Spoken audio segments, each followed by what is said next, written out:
Ryan Dempster has some thoughts on the state of the Cubs, and Jameson Taillon is doing something that completely baffles me. We're going to discuss it today on this edition of the Cubs Daily Podcast.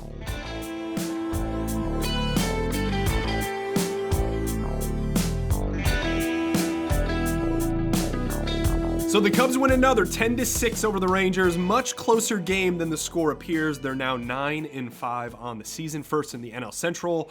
Taillon goes 6 innings, 5 hits, 3 earned, a walk, and 6 strikeouts. We'll talk about him in a bit, but let's go through a quick recap. The Rangers score 2 in the second inning, stringing together some singles and walks. Cubs would then take the lead in the third on a Dansby Swanson home run and a cutter up and inside. Swanson has looked fantastic to start the season. That is a X-factor piece of this lineup that I really hope continues to produce. Cutter's a pitch that Patrick Corbin actually doubled in usage last season. One of the main reasons why the Rangers acquired him as depth in case they ran into injuries, and I like that pitch for him. The four seam has never been good for Patrick Corbin over the last couple years, but Swanson has been so locked in that I don't think it mattered on the inner third of the plate. 2 outs, bases loaded later in that inning, Seiya Suzuki up. He knocks in 2 with a single. The Cubs would go on to score 3 more in the bottom of the 5th, with Corbin now out of the game.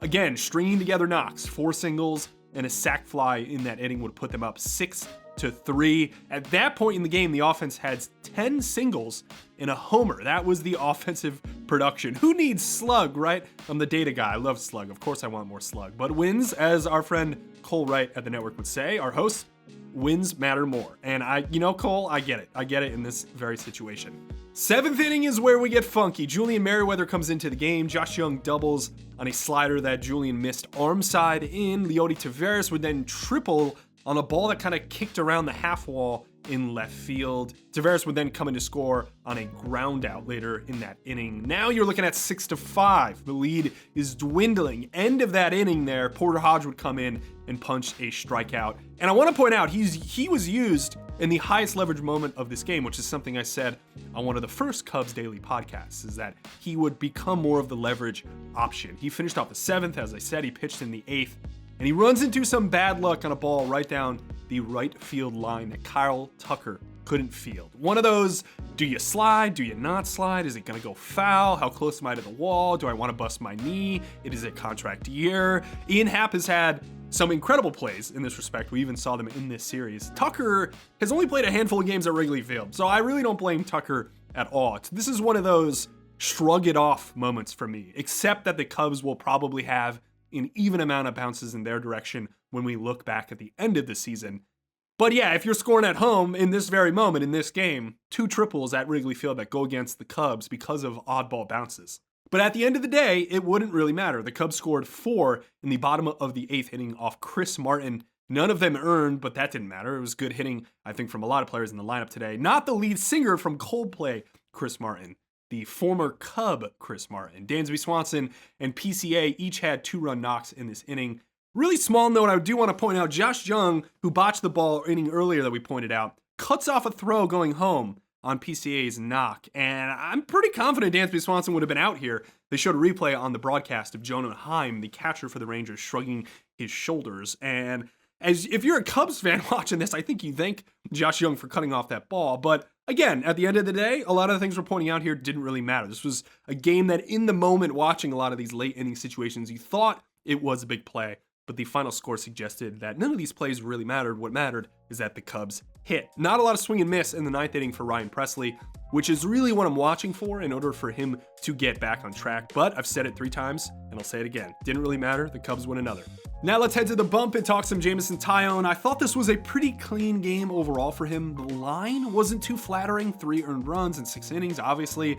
But this is almost like a standard Taillon outing to me, where if a pitch or 2 goes his way, he ends up with 1 earned or no earned, as opposed to the 3 that he ended up having. He hung a pretty bad curveball to Wyatt Langford, a couple other situational misses that he allowed base hits on. But the primary thing I want to point out is how much the Cubs are throwing 4-seam fastballs as a team. This is odd. They lead the league, at least led the league, entering Tuesday's slate of games at 45% 4-seam fastball usage, 5 percentage points above the number 2 team. That is a massive margin, although it seems small. When you zoom out, some of these small differences between organizations are really impactful in my opinion. And the baffling thing that Taillon is doing is exactly this. He's a really good example of this philosophy. The Cubs pushing four-seam fastballs. He threw, Taillon did, 37% four-seamers last season to lefties.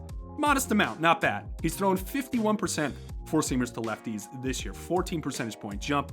That's a big jump, pretty big, right? But the weirder one to me, he threw 20% four-seamers to right-handed hitters last season, relying more on his sinker sweeper, pretty standard from Taillon. We got to see that a lot last year. This season, he's doubled that to 40% four-seam fastballs to righties. I find this odd because in 2024, Taillon's four-seam fastball gave up the most damage to either handedness of hitter that he was facing. The barrel rate on that pitch versus lefties and righties was above 10%. League average is somewhere around 8%. I don't see anything different with location on his four-seamer. I'm kind of baffled as to how it's working. If you look at four-seamers on a league level, they allow the most barrels. They allow a lot of fly balls. They're hit hard. They don't generate a lot of swing and miss. I get that a lot of guys need to pitch off their four-seam fastballs, but the league historically over the last couple seasons has pushed away from four-seam fastballs for this very reason, going towards other fastballs, cutters, sinkers, give me more slider, etc. And that is the trend we've seen the league do, but the Cubs are kind of pushing against that. So why not ask Ryan Dempster? He and I talked about this on our pregame show today, and we didn't just talk four-seamers here. That's the last part you're going to hear. And Demp gives some really good thoughts that I wouldn't say changed my mind, but it made me think from a different angle as to, playing some 3D chess here. If you can establish fastball now as an organization, if you push away from it come July, August, September, postseason time, etc., maybe that gives you a subtle edge. But we zoomed out and looked at a lot of other Cub team stats. Some of the underlying stuff, not just batting average and homers, etc. The underlying stuff that's driving a lot of those result stats. And I just wanted to see what Demp thought. I brought up some good ones, I brought up some bad ones, and it's a fun conversation. So I'm going to throw to that right now. All right. 25.6% is their batter chase rate. This is the second lowest in baseball. So as a team, they're doing a very good job on the swing decision side of things. Is this something this early that you think is sustainable? I think it's sustainable in the sense that you've already put yourself in a position to end up in the top 10, and maybe the top 5. And I think the overall philosophy is let's not chase out of the zone. There's so much knowledge as to and stats that let you know what guys will throw in certain counts. And this is a focus. Good teams don't swing out of the zone. If you watch the World Series last year and it's the Yankees and Dodgers, they swing at strikes. You have to be throwing 100 miles an hour to get guys to chase out of the strike zone. I think this is a very good number to show because I think it tells you overall what the approach of the hitting staff is and what these hitters are trying to do. And also how grinding that is for opposing pitchers. Do you think eventually pitchers just come back in the zone and start to beat them with stuff or what? Yeah, but then the numbers end up staying the same. No, I think what you're doing is through that, you're really good at tracking balls because your knowledge of the strike zone. I mean, if you go up and down the list, guys on the team, guys like Happ and Tucker and Nico Horner and these guys, their knowledge of the strike zone is so incredible that they don't normally chase anyways unless there's 2 strikes. And at that point, that's a lot of foul balls. But I think that this rate here is something they can hold on throughout the rest of the year. All right, I dig it. I think this is one of the more important ones we're going to dig into today. But we got another one. Maybe slightly more negative. I don't know. I don't want to go totally negative. That's okay. Things, I can debunk those. Let's go barrel rate. That combination of launch and exit velocity that results in slugs over 800 normally. Yeah. They're really good from a discipline standpoint. I didn't throw any speed stuff in here. I'm sorry, John Purdy and PCA and these other guys. But on the barrel rate side, they're bottom 10-ish in Major League Baseball. Yeah. So are you concerned at all with their ability when they get into the postseason to out-homer teams? No, out-homer teams maybe. I mean, there's going to be teams that are going to hit more home runs. But as far as barrel goes, I look at it this way. Guys that are going to consistently be on the barrel side. Kyle Tucker is going to always be a barrel guy. Seiya Suzuki barrels the ball up.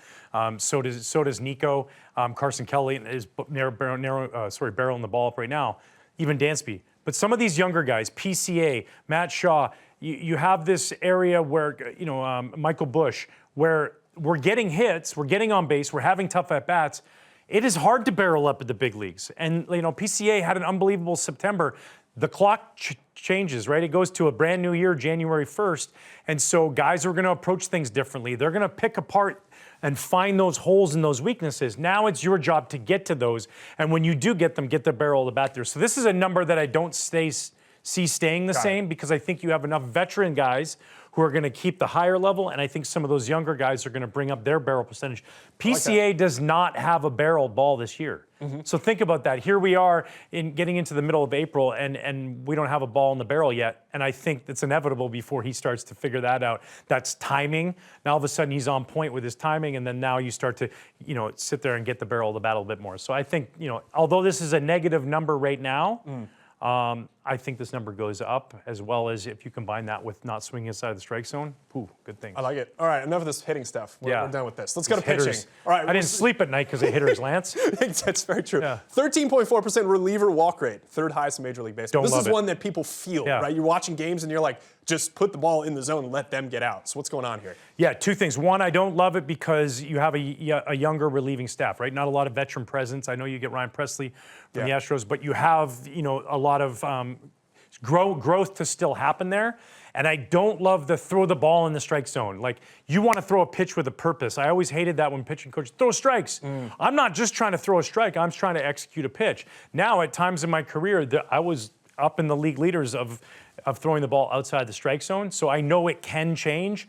I think the idea is maybe just get to more of thirds of the plate rather than quarters, or even if you can't get there, get to halves, whether that's half the bottom half or the top half, but just trying to find a way to get in the strike zone, because walks get you in trouble more than anything. It's the walks before the big home run that cause, the pain. Multi-round homers are always an issue. Last one here, fastball usage as a team is number 1 in baseball by 5 percentage points. This is substantial to me. A guy like Taillon thrown tonight is up on his four-seam to lefties and righties. They're allowing about a league average amount of slug versus these pitches. So I'm indifferent on this one, I think. Like, you could tell it's some bit of a philosophy they have as a team.